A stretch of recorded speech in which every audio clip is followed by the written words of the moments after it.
ఏం చేస్తున్నావు ఈరోజు? ఈరోజా? ఇగో ఈరోజు బెల్లం అన్నం వండినా. ఎందుకు వండినా అంటే ఇంకొక వీడియోలో చెప్తా. చెప్పు ఎందుకో. చిట్టికి 6 నెలలు పడి 6 రోజులు అవుతుంది ఈ రోజుకి.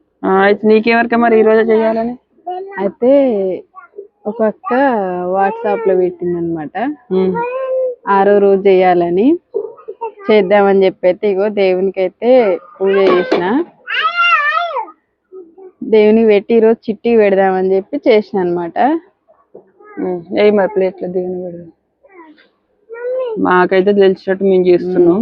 అంటే అన్నప్రసన్న వేయాలి అంటారు, కానీ 6 నెలల్లో మాకు తెలిసిన వరకు అయితే చేస్తున్నాం. పెద్దగా అయితే చేద్దామని అనుకున్నాం కానీ చేయలేకపోయినాం అనమాట. ఇంట్లో సిచ్యువేషన్ బాగాలేదు కదా, ఇట్లా చిన్నగా అయితే చేస్తున్నాం. మరి